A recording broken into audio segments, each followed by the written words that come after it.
All right. I'd like to welcome you all to another episode of How I Came Into the Truth.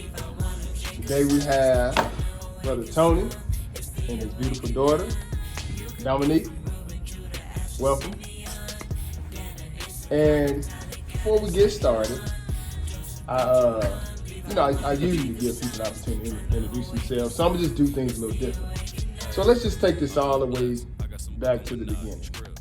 And we have several Tonys in the Word. This brother Tony, I have him saved in my phone as Tony IOG, because not only do we have a lot of different brother Tonys in the Word, but you're a special brother to me, you know. And I say that because when we first went to Israel of God in 2011, whatever differences there might have been between myself and other people, I just want to let you know I appreciate, man, the camaraderie and how you just stayed neutral and just focused on serving God. You know what I'm saying? So in my phone, this brother Tony IOG is, you know, somewhat on a different platform for me mentally. So once again, I'm humble, brother. I'm humble. Oh, absolutely, man. So like I said, I'd like to definitely welcome you all, and I want to take the time out to thank you all for sharing your story with me and with us, the audience that'll be, you know, chiming in and check this one out, because father and daughter, this is the first. But starting with you, brother Tony, where are you originally from? Originally from Brooklyn, Queens. Brooklyn, Queens. Yeah. So I would take that as I was born in Brooklyn. You know, 12 years old, I moved to Queens. Oh, okay. So for the most part, New York. Mainly New York, period. Yeah. Okay. So how was it when you were coming up in New York? I mean, it was a little rough. You know, it was rough. You know, had to watch out for, you know, people trying to rob you, especially as a little kid too. Right. You had the older cats robbing the little kids. You know, so it was kind of rough. It was kind of rough, especially if you didn't have an older brother. Right. You know, to protect you, or a father in the house to protect you. So that, you know, that's how it was. Right. So would you say you came up in New York around in the 80s? Around that time?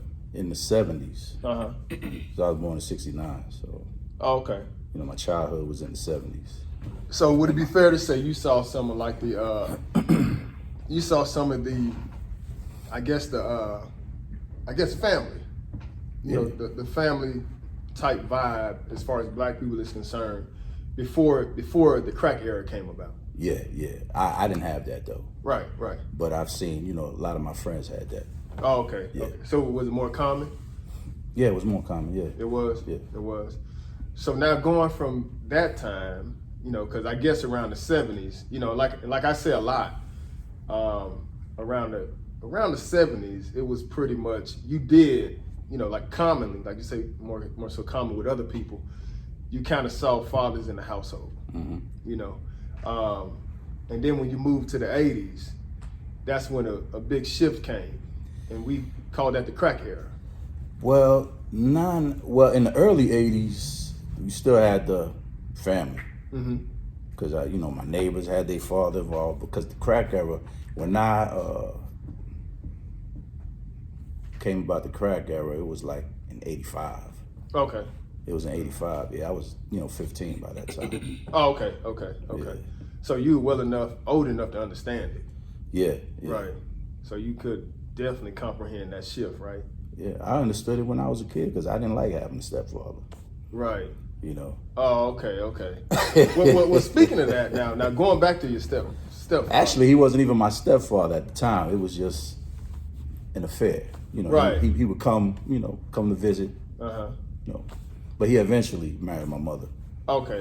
You know. Now you came up, based on what I saw, you had was it a total of 11 siblings, including yourself, or was it 12? 3 on your mother's side, right? And you said like 8 on your father's? Yeah, 8 on my father's side, 3 on my mother's side. Yeah. So was that a total of 11? Yeah. Right. So were you kind of able to like grow up with all those? Nah. Like some type of relationship with those on your father's side? No, in the beginning, I knew my sisters, because my father, his family was like the Brady Bunch. You know, he had 3 boys, 3 girls, with this one lady. With the other lady. That's with one lady. So he had the Brady Bunch. Right. So he was a Jehovah's Witness. So he used to come to my aunt's house to do Bible studies with my aunt. Who did? Your father? My father. Yeah. Really? My father and his wife and his family. My family. You know. Really? You know what I'm saying? Like with your mom and her 3 kids. No. Not my mom's. My mom's not in the picture. This is my auntie.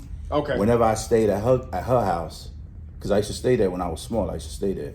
So when I used to stay there, he used to come and do Bible study with her. You know, and that's when I used to like see my father. So he was a Jehovah's Witness? He was a Jehovah's Witness, yeah. Wow, that's amazing. But I wasn't a Jehovah's, you know. Right. But he was a Jehovah's Witness. He was Jehovah's Witness, yeah. Wow. So did you get a chance to like really know him and experience any of that? Nah. I didn't know, because he just came and left. But he would come to deal with, He would come to deal with, you know, Bible study. You know, I would say, they would tell me, oh, this is your father, that, you know, stuff like that. But wow. I would know my sisters. I knew my sisters, they knew me, you know, from the time that, you know, my father would come to visit. Right. And they, you know, they would see me there, you know. Okay, so they would let them know this is your brother or whatever. Yeah, that's almost like picking and choosing, ain't it? We're going to do a Bible study, but hey, you know, this is your father. Hey, see you later, son. See you later. And never see him again. You know, that's it. Wow. Was it just that one time? Nah, it wasn't that one time. Just several times? But... Just several times, you know, in the passing, really. You know, until I think I was in the 2nd grade, man. He came to visit me. Came to see my mother. He came to visit me. He gave me $20 that time. He gave me $20. That was big back right. then. Oh yeah. It was like came $100. to see me, gave me $20, and then after that he came by again, and that it's funny because that same day I had this Rasa Apollo 5-speed, no 3-speed. I'm sorry, it was brown. It was like the Mercedes of bikes back in the days. So and that day he came, my bike had got stolen that day. But he came to visit, he came and said, you know, he's gonna take me to Queens with him to chill with his family. So, right. Okay. But and then I went with him. But after that, I ain't never see him again. Oh man, even though you were kind of coming up between Brooklyn and Queens, yeah, you still just saw him a few times. Well, that was the last time I saw him. Okay. That was the last time, 2nd grade. Yeah. Okay. So now bringing it over to your mother's side. Yeah. So it was just 3 of y'all there. Me and my sisters. Okay, you and your sisters? Yeah. Okay, so just coming up in New York, you know, without a brother and a father, you know, so you mainly had to kind of like fend for yourself and also be like the man of the house? Yeah, you could say that. As far as the man of the house, because I was a mama's boy. Right. So I can't put myself as a man of the house. Right, I'm just. Well, you know, she taking care of me. I'm. Well, I mean, when you got a little older. Oh yeah, definitely, yeah. Be the one like, cause I saw you. You know, you say you were mama's boy. Yeah.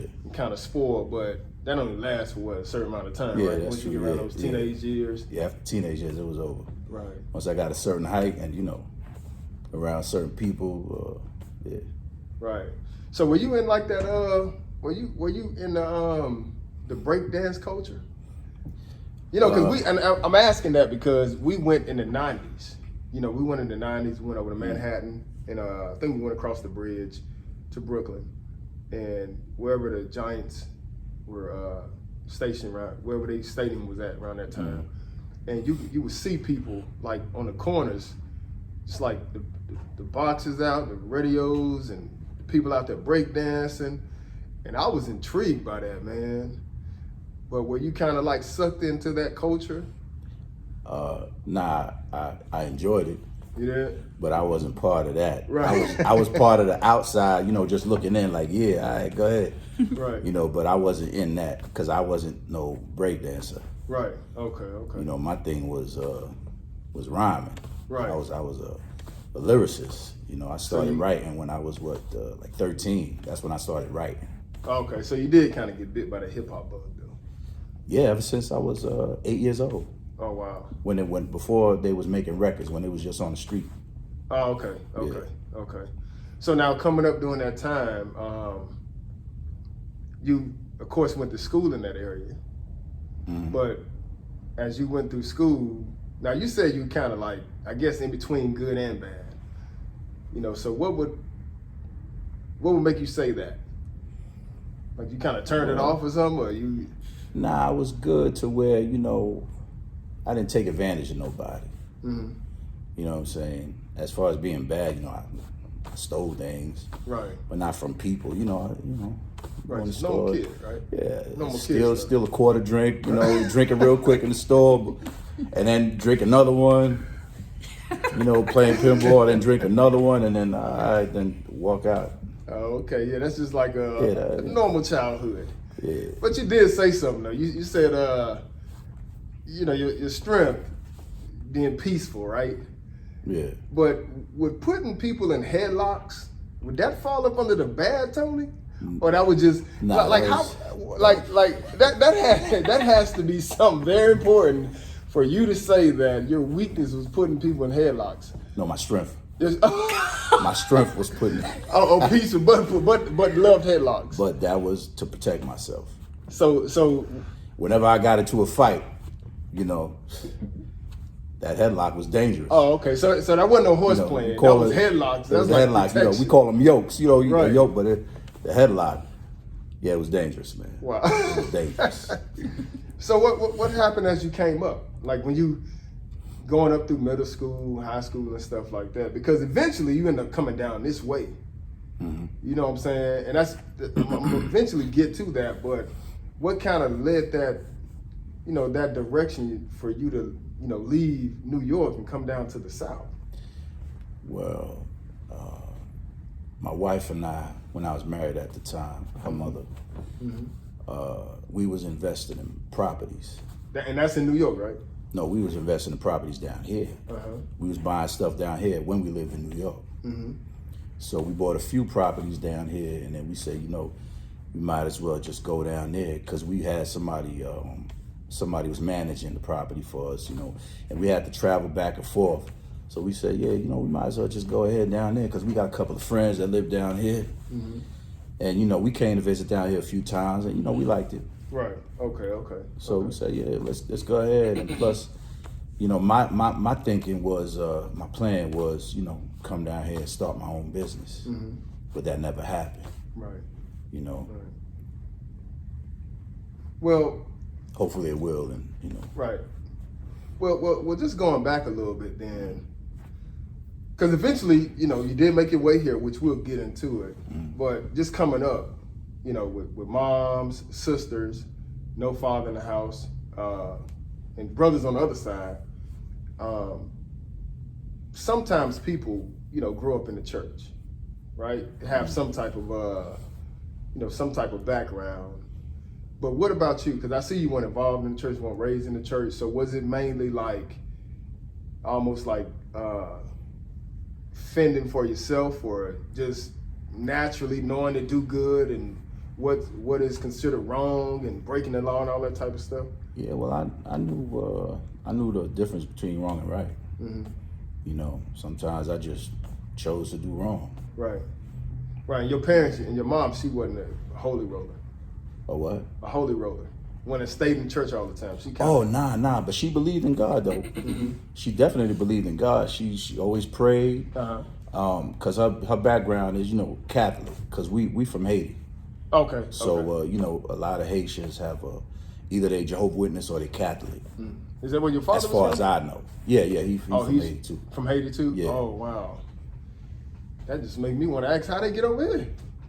Man, they probably got on the boat just like everybody else did. I'm saying like they, you know, decided to migrate because. Yeah, they started to migrate. I think from what I know, my aunt was here first, and then she sent for, like, you know, the rest of my older aunt. She's still alive. She sent for, you know, her brothers and sisters. Oh, to come down here. Yeah, got them a green card. You know. Okay, and it came to New York. Yeah. Okay. And then from then, that was it. My mother never went back. Okay, yeah, because that religion, man, is definitely you know, like you said, Catholic is definitely a big one, and then Jehovah's Witnesses, and I think Seventh-day Adventists also. That's what a few people here from New York, but originally from Haiti. Mm-hmm. People definitely heavy into that Seventh-day Adventist stuff, man. So it's just like those are still our people, but we dabbling in so many different doctrines, man. Of course, until we find the word, though. Yeah. You know. So from high school up until you met your wife, what was going on in between that time? From high school? Yeah. Just being in the street. Yeah, being in the street heavy. Mm-hmm. Then you settle down. Because the streets raised me basically. You know, I wasn't in the church. I was just in the street with my good friends and bad friends. Mm-hmm. Right. Okay. Yeah. Okay. So how'd you end up meeting Mrs. Rhonda or Dominique's mother? We met one time. It was after work, because I worked from 4 to 12. And, I got a big appetite. I went to the Caribbean cuisine. Mm-hmm. It was in my neighborhood. I went in there, and I met her in there. I saw this woman. I was like, okay, I'm looking. Matter of fact, I didn't look yet. Matter of fact, I'm ordering my food, and she walked in on the side of me, and I looked, and she looked. We looked at each other, and it was that one extra second that I knew. That I said, all right, that's it. This was yours. You better go for yours right now. So I sat down, looked at her legs and everything. I was like, oh, then I started talking to her, asked her if she was married and all that. She said no, and that was that. Okay. And then later on down the line, got the digits, and and it was on from there. I didn't call her the first night, because I don't do the thing. I don't call on the first day when I get the number. Right, you're doing the LL. I call the next day. Yeah. Right, I don't want to think I'm starving or I'm thirsty, because I'm not thirsty. So from that time when I called her, we never was apart, man. We talked every day. We went out. Really? Went to the amusement park and all that. Yeah, it was nice, man. Okay, that's what's up. And then eventually y'all had Dominique. Yeah, well, we was together for 3 years, and then we got married after 3 years, and then, what was it? 2 years after we had Dominique. Okay. Yeah, 2002, right? Yeah. Was y'all still up in New York at that time? Yeah, we was in New York. Okay, so when y'all came down, how was Dominique? About? Dominique was about, what, 3 years old, something like that? 3, 4? 4 years old. 3, 4. Okay. Okay. I'm So it's kind of gonna say 4. Mm-hmm. 4, because when we came down here, she started preschool. Okay. She started preschool when she came down here that year, okay. and then she started kindergarten. So you mainly grew up in Atlanta? Yes. Yeah. She, Right. All my life. She not a New Yorker. No. Okay, She's just right. born there. Yeah, she. Okay. Yeah. ATLE. Yeah. Okay. So now you leaving New York and coming here. How was that, man? I mean, considering, New York is very fast paced. Mm-hmm. A lot of people, a lot of stuff to do. Yeah. I can't really say too much about the hospitality. And if you're from New York, it's not taken as an offense. It's just people always on the go. So most people ain't really all about like, excuse me, it's like we moving. Yeah. But still, that change from New York coming down to Atlanta or to a southern state, how was that for you? Or were you ready mentally to leave that? I enjoyed it. I embraced it. The only thing I didn't embrace was the way folks think they could talk to you. Down this way? Down this way, yeah. Was that a change? That was a big change. So how got fired a few times, because I was like, yeah, man, you can't talk to me like that. Oh, you talking about like I'm talking about at work. Disrespect the slave kind of. Yeah, the slave mentality. I didn't come down with that. Yeah, because I noticed, and I seen a lot of the slave mentality. Like, man, I'm gonna have to teach y'all how to respond to these people. Right. But eventually, after getting fired a few times, I was like, man, this is crazy, man. I can't do this, because I'm the fool now. I'm looking like the fool. You know what I'm saying? I'm the one without a job, so I had to humble myself and do it different. Mm-hmm. I had to gain my respect, but not just lash out at them. Right. I had to do a different approach. During that time, the jobs that you were losing, was it because of that? Was it mainly because of how they were talking to you and stuff like that? Yeah. Coming from up north? Yeah, I just didn't like it. You know what I mean? It was different to me. Yeah. Wow. So you had to set up kind I had to humble myself, yeah. Right. Okay. But it happened a few times though, and you know, you don't work, you can't eat, the wife ain't happy, and you know, so I had to really, and I used to think it was because I was black. It's like, yeah, they doing that just because I'm black. And one day my ex-wife, she told me, she was like, maybe it's you. And I was like, because it's happening all the time. Like, Everywhere you go, right? Everywhere you go, it's happening all the time. So it's like, hey, maybe it's you. And I was like, man, maybe it is me. I need to change. Wow. But this is before I came to the word though. Yeah, but it still has a lingering effect. 'Cause you Right, super humble exactly. now, man. Yeah. Oh, so you were totally different, eh? Yeah, I was different. I used to try to get a deal and all that. If it was stolen, I'd show, and I could get a deal. But she never wanted to do that though. Right. But nowadays I won't do it. Right. If it's stolen, nah, man. Yeah. I mean, you get older, get wiser. Yeah. You know what I'm saying? And that's just part of being young, man. Sometimes you go through those things, and hopefully the Lord change you before you get caught. Yeah. Or jail will definitely change. I know that. If something don't change you, you keep doing it, it'll catch up to you. Yeah. You know. But now you're here. Now you're down here in Georgia. You know, and you the wife, your daughters came down to Georgia now. So you gotta settle in. My daughter and my stepson. Your stepson. Javon, yeah. So y'all are down here in Atlanta now. What part of town y'all first came to when y'all first got here? Peachtree City. Oh, so that was right out the gate. Right out the gate, we still Okay. there. Wow. And guess what?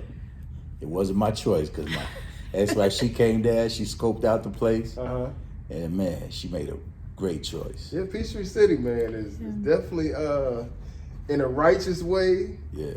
Definitely a city to be coveted. You know what I'm saying? Everybody want to move there. Yeah. You know, but so y'all been there ever since you've been here. Yeah. Since we moved down here in 2006, in December of 2006. 2006. Yeah. So now I think I saw you. I met you like around 2011. You know. Yeah, because we came. Yeah, I met you 2011. So if you got here in 2006, and I'd seen you at an Israel of God in 2011, what happened in between that time to actually take you to the Word? In between that time, you know, just working, coming home, living a good life. You know, until one day Obama was running. He was running for president, man, and you know, that was a big thing. And I was never into politics. That was the first time I started getting into politics. Me and a few of my friends. So so they was running against each other, and I was like, man, yo, you know, the guy, the way he speaks and everything, I said, yo, this is Jesus. I said to myself, this is Jesus. You know how people, you know, Jesus returned, the return of Jesus and all that. So that's what I was like, because I wasn't into the church. I didn't know nothing about Jesus. You know what I'm saying? I'm just talking. This is Jesus. You know, it must be Jesus. This guy's, he's too sharp. Right. You know what I'm saying? So, after that, it was one of his speeches he gave, and I missed it. So one of my friends, he called me. He was like, yo, you still saw the speech Obama gave? I said, nah. So he said, hey, man, maybe you go on YouTube. You could go on YouTube and catch it. So I didn't know how to go on YouTube. I never been on YouTube. So my wife was like, oh yeah, you could, you know, just type in YouTube. So I got on there. I saw the speech. It was nice. And I was like, oh, snap. You know, I saw the other links that came with it. So I was like, oh, shoot. I like listening to, you know, Martin Luther King, Malcolm X speeches and stuff like that. So I typed in Martin Luther King and all that stuff. And then I came across the Hebrew Israelite. It was, what was that dude name? The Comforter. Oh, yeah. You know he used to be on Jerry Springer, right? Yeah, I saw him on Jerry Springer. But when he was on Jerry Springer, I didn't know nothing about that at the time. Nobody knew, yeah. I just saw it and thought, oh man, these dudes is wild, man. Right, yeah. But when I saw it on YouTube, he was going off on these Mormons. Oh, okay. Yeah, when man. they pulled up in the parking lot and he got at him, yeah. And I liked it, man. You know what I'm saying? I was like, yeah, you know what I'm saying? Because I mean, to be honest with you, I was racist at one time. Right. I was. Right. I was racist at one time until I came to the truth. Right. You know, What- humbled me. The truth actually humbled me to let me know that, man. Well, it can be misdirected anger. Right, okay. You know what I'm saying? Until you come into the Yeah. word. You know what I'm saying? Because Right.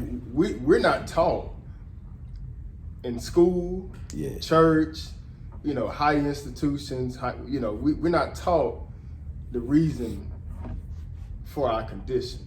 Mm-hmm. So automatically, you know, what we're taught, we're just taught that, hey, you were slaves, you know, and the white man this, the white man that. So it ain't just you, it was a lot of us just had anger pointed in that direction. Mm-hmm. You know what I'm saying? So Yeah, I can kind of see that, because I even, you know, I was kind of doing the same thing. You know, I was trying to put all the white people in hell and exclude, you know, my wife's family, but y'all good though. But everybody else got to die and go to hell. You know how they do with the chart. They try to put everybody in hell but the Puerto Ricans and everybody, you know, the wives that they don't marry, they trying to save them. But for the most part, it's just like that. It's misdirected anger. So you saw that, and what happened? So what? When you saw the video. Oh yeah, I saw the video, and you know how people get their feedback. Once somebody wrote down, nah, that wasn't right, because he, you know, the dude put his hand out for him to shake his hand, and he just said, nah, I don't want to shake your hand. And then the person said, yeah, that was kind of rude. And I thought about it, and I was like, yeah, that was kind of rude. You know what I'm saying? So I just kept searching. Right. And but all this started from this Obama speech. that is all started from then. Nobody came to me and introduced me to no Bible. It was like Moses. It was like Moses, man. I saw it and I was like, hey man, what's this over here? What's this bush that, you know? Right. Yeah, that's how how it ain't burning, man. out of nowhere. That same came out of nowhere. Wow.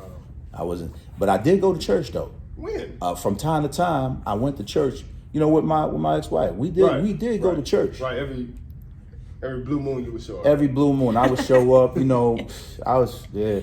She used to always say, "Yeah, a family that pray together, stay together, and all that." Mm-hmm. Yeah, what did you learn? I was like, I ain't learned nothing in that. You know what I'm saying? I learned that the lady that was in there talking about hallelujah, hallelujah. She cursing us out off at the light, putting up a middle finger because we ain't moved yet. Wow. You know, this is New York thing. You know. Yeah. So you just so that started in New York, and kind of trickled down this way too. Yeah, because I never went to church until. Well, I did. I went like a few times in the Jehovah's Witness. Right. I went a few times with my sister, but I didn't go there to learn nothing. I just went there. They just basically babysitting me. Right. Oh, okay. You know, okay. I didn't even have a suit at the time. I'm just bummy, like, you know, looking like a hungry kid off the streets going there. Right. My sister have a nice dress on. I just look like I'm coming out of the street. Just drag you along. Drag me along. Somebody gotta watch you. Just dragging me along, yeah, man. It was her and the other. It was a family that used to take her. Mm-hmm. You know, and they used to watch us too from time to time. Right. So that didn't have any like really no impressions on you. Not at all. Not at all. So you just coming down here going to church, you know, every now and then with your wife. That's just more so like to keep the peace. Yeah, just to keep the peace, man. Just to make her happy from time to time. Because most of the time she went to church with Dominique and Javon. Dominique, you know, she dressed her up. I'm like, yeah, see y'all later. Right. See y'all when y'all get back. Because I was doing music. You know, I was producing, making beats. So when they go to church, I invite my boys over. You know, they was young cats. But I used to make beats for them. So, you know, they used to come over, we do our thing, and then be like, they be out. And okay, by the time they left, family came back, and, you know, and that was it. Get back to it. Yeah. So now you here, and you looking at these videos, you know, and I think in 2008, you know, I ain't never told nobody this, not even my son. I shed a tear that night when he won, but even though I knew it was on some BS, I still like shed a tear in the chair, when he won that night. And at this point in 2008, I had just started like kind of searching. You know, I kind of like, I made a decision to pull out the music industry. But at that time when he won, I kind of shed a tear because even I kind of got deceived a little bit. You know what I'm saying? And it was just so many people got sucked up into it. But for you, you got pulled into it, but you started looking up other things, as far as like you say with the Malcolm X, the Martin Luther King, you like those type of speeches, and it led to something else. So once you get to the, you know, they call him the Comforter. Once you get to that video and you see that, now what happens afterwards? Once you realize that ain't the way to go, not shaking his hand. After that, it was a site. It was one called the True Hebrew Israelites. You know, it was just this man talking. He going through Deuteronomy, he just breaking down Deuteronomy 28. You know, just about slavery. And I was like, oh snap. But that made you keep going though. Yeah, that made me keep going. I mean, I'm saying that video, Yeah. what you saw, just you kept digging. Yeah, I kept going.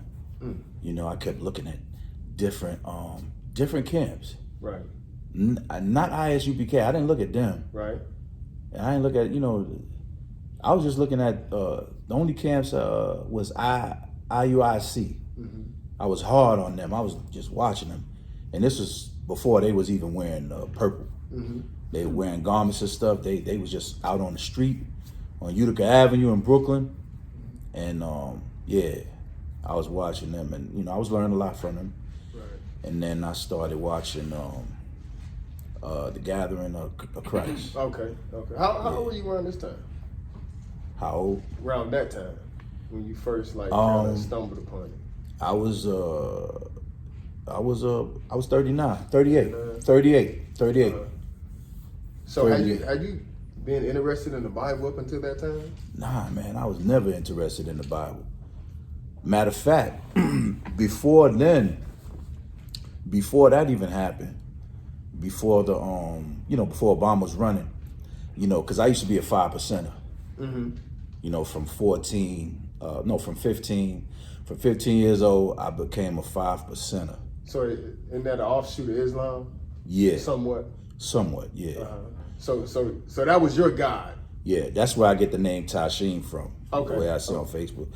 You know, nah, that wasn't your religion, what you that was at that time. Our way of life, our belief. Supposed to be a way of life, but you know, but it seems like, you know, we always claim to be righteous as little kids, and then it's gonna pick up in my camera. We always claim to be righteous and doing righteous things, but we was doing nothing righteous. Everything we was doing was not righteous at all. Right. You know, we young kids, we doing wild things. It's like, man, this ain't righteous. But we claim to be righteous though, but it is what it is. But I learned a lot from that though. I did learn a lot how to be civilized, you know, how to treat your brother and stuff like that. But there was just certain things they would always tell us to, you know, the older cats, they would tell us, you know, don't go into that Bible because that's, you know, the white man wrote that, you know what I'm saying? Right. And, you know, we as younger kids, we taking their word for it. You know, you trust them. You trust the older cats, you know, you look up to them and, you know, you taking their word for it. You know, it wasn't about, well, I didn't think to go in there and do my own research because I wasn't interested in the Bible anyway. Right. Now, you know what I'm saying? By them saying that, did that have a lot to do with that influence? As far as what influence? As far as them telling you the white man wrote it, did that influence, you know, at that time you not want to have anything to do with the Bible? Nah, I don't think that had anything to do with it. They said that, but I wasn't really trying to check the Bible anyway. Right. You know what I'm saying? Even though it was all up in my crib. You know, mom's had it open by the front door. Yeah. I had one in my drawer. But I read it, just one page though. Not even, matter of fact, not even one page. I never got past in the beginning, God created the heavens and the earth, and earth was without void, and and that was it. Probably not past the fourth verse, Wow. or maybe to the fourth verse. Yeah. And you know what though, and for some people they do grow up in these churches, right? False churches, and they get all this tradition like shoved down their throat, just pushed down, from a child all the way up to being an adult. And like I said, a lot of time in these interviews, it's it's a blessing, man, for some people not to have came up in the church at all. You know what I'm saying? Yeah, because it's so much you have to unravel and pull out. So in your case, man, it's a blessing that you ain't even have to deal with any of that, because more than likely it would have been false, especially Jehovah's Witness, Catholic. It would have been lies. So it's kind of good that the Lord kept you from that. Well, I got my 5% brothers that they, it's hard for them to come out of it. Oh, and the 5%? Yeah. Yeah, but what book do they read? They don't read a book, it's lessons. Yeah, because they have just lessons. Yeah, they really don't have like you said, it's a lifestyle. They might read the Bible, but they don't understand it. Right. Right. They'll say that Jacob is Yakub. Yakub was a mad scientist that created the devil, was supposed to be the white man. That's that's what they the lessons say for them. Right. You know what I'm saying? Right. Yeah, almost like on it still kind of shows division. Yeah. And I think the 5% is something like the upper echelon of Islam. Like got a higher type of wisdom, a higher type of knowledge that. I'm not gonna say that. It's just more like it's more a street version of it. Really? Yeah. Wow. It's different. They got more to it, but it's like more a street version of it. You know what I mean? Right. Yeah. Well, once again, it's good the Lord brought you out of that too. Because one of the guys was exiled from them. I think it was Clarence X. He was in what was it? What's that again? He was in the FOI. Oh, okay. Yeah, Fruit of Islam. Them. Yeah. So he got exiled. I don't know why. I don't remember why, but and then he started his own thing. Oh, okay. So now you studying, right? Or now you searching. You at GOCC, IUIC. Can I tell you just one thing? Before I started, part of my search was I wanted to get back and renew my history. When we say renew our history, we mean, okay, we're going to get back to my studies again. Okay. Starting from the beginning, what I studied from the beginning. Just educating myself all over again. Okay, so was that spark based on? Yes. Okay. That was based on me educating myself again. Because I wanted from that video, or did you want to from find the it lessons before that? Okay. From the lessons. And this is before the video. Right. Okay. From the lessons, because I wanted to search and see, what type of ingredients got pork in it and stuff like that. So I'm reading and I'm going through it, and then I see where it says Leviticus 11th chapter in my lessons, and I'm like, Leviticus 11th chapter. So I had a Bible, this was my ex-wife's Bible, King James that I used. Oh, so now you're in Atlanta. Are you still I'm in Atlanta at this time. Oh, you here now? I'm here, yeah. Okay. I'm here. Okay. This is like maybe 2007, 2008, right before, Obama was running. Okay, so you did kind of had a little spark. Inside of you. Yeah. Okay, I got you. So, I saw where it said Leviticus 11th chapter, so I got the Bible, I'm looking, I'm like, oh, snap. Don't eat the swine and stuff like that. I was like... You still rolling? Yes. Okay, thank you. So I said to myself, oh, snap. This where they got this from. Wow. I was like, this is where they got this from. I'm thinking they just knew it, or, they came up with it. They just knew it, scientifically or whatever. Right. But I was like, man, this is where they got this from. Okay. And then that just, something sparked, man. And then, that's, okay. That was it. Then I knew that, they didn't come up with this on their own. They got it from the Bible, where they telling you to stay away from. I was like, why are you telling me to stay away from it and you getting this from this same book that you telling me to keep out of? Wow. So you saw that in one of the lessons. Yeah, I saw it in one of the lessons, and then I went and got the Bible and read. To look I was at like, oh shoot, it's saying the same thing. And when I read it, I was like, oh, this is where they got it from. Because I'm reading the lesson, I'm thinking, oh shoot, they came up with that. When I saw the video, I was like, oh snap, let me check this out. And I don't usually do that. Right. Yeah. So man, But now it's about to open you up. that was an eye opener right there. Yeah. Yeah. Because it's gonna open you up. So by the time you see Obama, because that kind of, like you said, before we get there, you would kind of insert your history. Yeah. Yeah. What made you do that? I mean, like, you leaving New York. You leaving New York, coming here, investing in property, starting over, right? Right. So, what made you want to start looking at history? You mean my lessons? Because that was who I am. Oh, so you still kind of had that a little. Yeah, that's who I am. My lingo, the way we talk, is the same thing. It's just that I put the lessons down. So I was like, you know what? Let me get back into it because, some of the things I forgot. So I want to refresh my memory. Oh, okay. That's all. I just wanted to refresh my memory. Yeah. Okay, so now the rabbit hole finna get a little deeper now. Yeah. Yeah. That's how it all started. It got deep, and I was like, oh, snap. Oh, This is man. where they got this from. And that was it.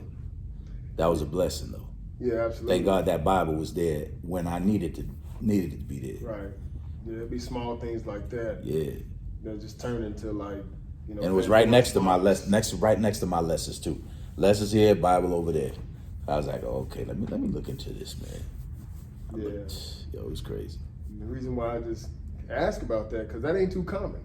You know what I'm saying? Like usually people be going to church every Sunday. You know what I'm saying? Grandma in church, granddad in church, something. But for it just to be something completely different, and here it is, the Lord show you this out of the Bible. You know what I'm saying? And now it kind of like cascades into something completely different now. Because now you ain't even dealing with that no more. You're not even dealing with that. Now you're completely dealing with the word. But that's how the Lord worked though. Yeah. He be calling the ones that you least expect. So now that you're starting to dig, right? Now that you're starting to dig, you're starting to learn. Okay, of course you got to bring this home. And you got to introduce this. Yeah. How does this go? How does this work out? Before that, we did go to church. We went to church out here too. Where? I'm saying, was this when you were going every now and then with her? It was. You're not talking about the truth, right? You're just talking about Yeah, visiting yeah, with her. yeah. While Dominique was going with her. Yeah, from dressed time up to with time. your steps. Well, that was in New York, but we came down here. She found a church. What was his name? Andre Landers. Andre Landers from Higher Living Christian Higher Church. Living Christian Church. Man. I went there, and I went. Matter of fact, at the same time where I was introduced to the truth, I was in the middle. I was in the middle. I was When you still. was going to him and I was still going there and still watching stuff on YouTube. You know what I'm saying? But I was still going there from time to time, and I'm like, look, I'm just going there to listen to what they saying. I'm like, this dude over here lying. Yeah. Wow. I just used to go there just to hear them lie, to hear the lies that they were saying, because I'm like, ain't this a mess? Wow. Look at this. Everybody just jumping up and down, and I'm just looking at everybody like, ain't this a... None of the women got their head covered, So you was learning. Yeah. I was learning from both sides. Right, you was learning. Yeah. One was lying and you one of them The got one that the was truth. lying, yeah. So now you got a way to discern now. Yeah, exactly. Wow. So now that you're dealing with this, right, you slowly starting to pick this up. You have to bring it home, or you got to bring it out, because eventually Yeah. the lifestyle started changing. Yeah. So how was that? It was a tragedy. Bringing it out, before that, me and my, ex-wife, we used to talk about anything. Anything we talk about, man. She was listening, man, when I told her that T.D. Jakes was lying and he lying to the congregation, because I was listening to T.D. Jakes, he said something about the Sabbath that, something that was false, though. Right. And I was like, yeah, look at him, he lying to people. And man, she got offended. And she don't really go to TGJ, but she got offended when I said that. And then, I slowly but surely was doing certain things that I was learning. While I was learning, I was doing it. Right, you were starting to change. I started, yeah. Right. And then it was time to get baptized, but before that, you know what I'm saying, before all of that, I started listening to Brother Marlon, and then I had called him, and he called me back, and I asked him, I just came here from New York, can you refer me to a church like his that's down here? Right. And he said, yeah, go to IOG, Israel of God. So that's where I first went, the first congregation that I went to. Okay. Well, not the first congregation, I'm sorry. Yeah, I was supposed to go there first. But then, instead of going there, my boy, he called me again. He said, hey man, there's a church by you, they spitting the truth, and it's over there on Covington what? Yeah, Covenant Highway. Covenant Highway. We all went there. So I go there, man. I go there for the first time, Dominique. Me and Dada, we go there. And I'm like, okay. We had to take our shoes off. It was cold. They didn't have padding carpet. Your feet freezing. I'm like, and then they split us up. The women sit on the one side, the men sit on another side. And, they was dressed in rags. Everybody looked like they, I was like, nah, man. I was like, my wife ain't coming to this. I was like, I know she ain't coming to this. She already thinking I'm crazy already. Right. She think I'm losing it already. Oh man. Cause she see, I'm watching, I'm watching classes online, every day. I'm glued to it. I ain't watching movies, and I'm just glued to that computer. Word. Wow. So everything in her eyes, I learned everything off the computer. Oh, wow. That was her argument. Yeah. You learn everything off that computer. Blame it on something. Blame it on the computer. Right, blame it on the computer. On the computer. Not the people that's teaching, because, she go on the computer and she learns stuff. But when it came to that computer was teaching me. That's where that great speech came from too, right? Yeah, right, exactly. You know what I'm saying? That's what you wanted to dig a little deeper. So, man, we went there once, and then we went there twice, actually. Both times, a dude was in the back smoking BDs. They had their head covered. Or the teacher that was teaching, he had his head covered. And I was like, nah. I was like, something wrong with this, because, the book says you're supposed to have, you're supposed to have your head covered. Right. No, you're supposed to have your head uncovered. I'm sorry. Right. Pray the prophet, right. So, yeah. So, after that day, I told Dad, Dad, we're going to go to where we were supposed to go the first time. Now, just for those who may not know, around this time, Dominique, you probably about 7? I was 7, yeah. 7 Was you years. 7 or 6?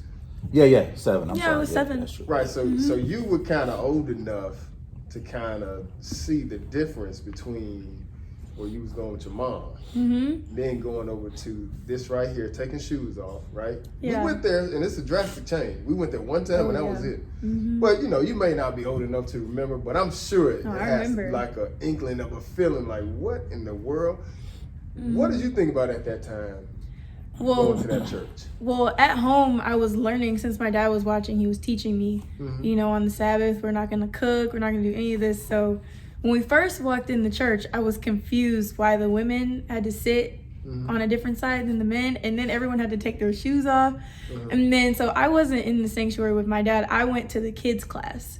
So with the kids class, they were heating up food for all the kids on the Sabbath. And I was like, wait, I thought we weren't supposed to do that. Right. So you just got confused. The place was just weird. It was. In general. I definitely, then the guy, the guy with the long beard, his beard was like brown. He was smoking the beaties. But just like, it was different. Dealing with that, because when we first came to Israel, of course, we met both of you all. Yeah. You and my youngest daughter were pretty tight at that age. But it just, from all the time I've known you, it's always been you and your father. So you being in between mom and dad, you know, and that's what the word does. The word is gonna cause division in one way, shape, or form. Yeah. You know, but how was it for you having to? I guess at a young age, did you even know? Did you even realize the sword that was inside the household, or you was just, hey, whatever, if dad say go, I'm going with dad. If mom say go, I'm going with mom. I'm out of this. Yeah, I mean, I realized the sword, and I would try to stay in a child's place, but at the same time, I knew right from wrong according to the book, right? Because that's what I was learning. Right. So I was staying in a child's place, but still serving the Lord at the same time. So right. Well, how are you able to stay so focused though? You know what I'm saying? Like in that type of environment, because it's a lot of kids. Yeah. You know what I'm saying? It's not like the word back then when you guys came in. You know, it wasn't like it is now, where it's common. No. You know, so you coming up in Peachtree City, going to church with mom. Then on top of that, being involved with activities in school, going to church with dad. Right. You know what I'm saying? I also have a brother. Right. You know what I'm saying? But it's almost like you right in the center. Right. So how you dealing with this? Well, so going to church on the Sabbath, it became a common thing for my dad and I. So I would go with him, and then sometimes my mom would want me to go with her, and I'd be like, so I'd be sitting there, and then after a while, she just stopped taking me because she didn't like my, I guess, attitude. I didn't really have an attitude, but she could tell that I really didn't want to be there because I knew that I wasn't really learning anything. So how did you know that though? Like how was you able to comprehend that being so young like that? I was paying attention. Oh, really? Yeah, I was paying attention to the stuff that I could comprehend. Because I was like, of course they taught like meat lessons, but I would pay close attention to the milk ones. Right, to the simple things. Yeah, so I knew like the holiday stuff was, I mean, it was kind of hard at first. I wouldn't say it was hard, but it was one of the easier things to understand. Like once I learned like the origins and everything, once I knew how to back it up with the word, there was no going back on it in my mind. Like none of my family members not in the word could convince me otherwise, because I'll come with the book and show them, hey y'all, Jeremiah 10, or hey guys, fourth commandment, you know. When did that kick in? Like around 12, 13? I was, so when we first started going to Israel of God, and you know, we were going all the time, then I would bring it to my grandparents. So I was like 8, you know, teaching I was trying to teach my grandparents. So I would, and it's kind of embarrassing, but like I would have like Sabbath lessons with my dolls. And I would cover all their heads. Really? Yeah. I don't know. I just wanted to teach like my family members, and I guess my grandparents were the first ones that I was like, you know, guys, we're supposed to be doing this. But I mean, my grandpa was more, you know, I guess understanding, but my grandma was like, I'm not trying to hear any of that. Well, let me ask you something. Do you think, not from anybody specifically, but do you kind of feel like this was almost like you do what you do now with your father? When you get older, you'll fade away. Hands down. And you'll come back. Did you kind of feel like that? Well, I heard it. Oh, really? I heard it. Yeah, you're just doing what your dad's doing. You're gonna go away to college and you're gonna do your own thing. This is just temporary. You're just following your dad. Wow. I heard that so many times. Wow. So yeah, that's amazing. But now it's like the joke's on them. Now the joke is like joke's on them. Yeah, because it's hard, man. Once that truth is in you, man, and it's like once your eyes open, you know, why go back?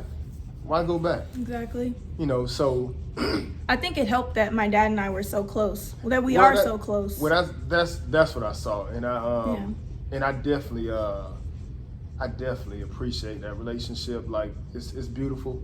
Thanks. I never told your father this. I've told you this. I've told my son this, because Lord willing, you know, you and my son get married.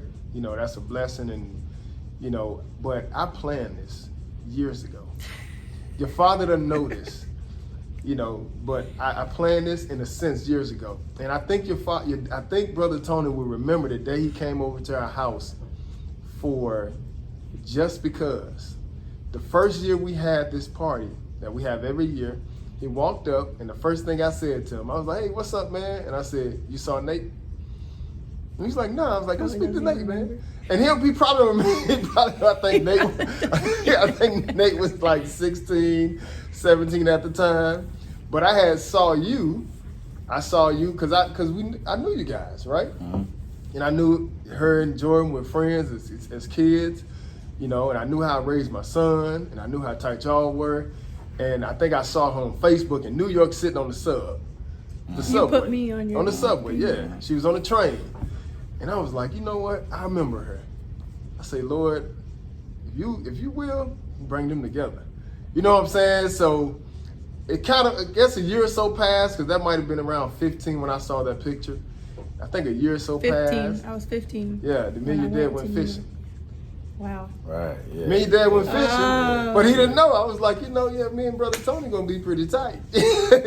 but I'm saying that because of the way he raised you. He raised you in the Word. You know what I'm saying? Raised you in the Word, and I saw how tight y'all were. And as a father, you know, especially bringing up your son in the Word, like, what does you want for your son? You know what I'm saying? Like, I want my son to have somebody that's gonna be respectful to her parents. And, you know, first and foremost, love God and keep the commandments and stuff like that. You know what I'm saying? So, just for you to be a part of our life, man, that's a blessing, man. I'm sorry I had to let it out on camera, man, but you did such a great job, man. It's a beautiful thing. He's like, I remember the day when you came to me and said, "Hey, Brother Tony, you mind if I, call Dominique?" And I thought it was just talk about video games or something like that. right. And it, Yeah. Got a little, I was like, okay, we'll see how this goes. Yeah, and praise God, man. But like I say, it had a lot to do, almost everything to do with y'all coming up in the Word together, man. And so that's where we are today. But just going back to your father, right? Coming into the Word. Right. I want to ask this question in a way where I don't want to put too much out there, but there was a division in the house, right? And in that division in the house, how was it for you seeing that coming up? And I'm asking that because you have a lot of young adults go through that change because everybody didn't come up in the Word. And sometimes, a lot of times, majority of the time, when the Word is introduced inside of a solid household, it divides. And sometimes you may be able to recuperate. You know what I'm saying? You may be able to work it out, like with me and my wife, it took a few years. I know a few brothers that took about 5 years, but sometimes they may not pan out. But just having to deal with that. Like, how were you able to maneuver with that? Because it can help somebody else that possibly could be going through something like that. I'll say it was hard at times because it was just a lot of conflict. Like, they would always be talking with the door closed, and it was always about the Word. Like, you want to do this, and then when the holidays came, when the feast came, that was the most division. Like, on the holidays and on the feast, because I had pulled out of the holidays as well, and that bring a whole different level of division. At what age are you comprehending this? Like, okay, well, I ain't gonna be doing this no more. I'm all about the feast days. No more holidays.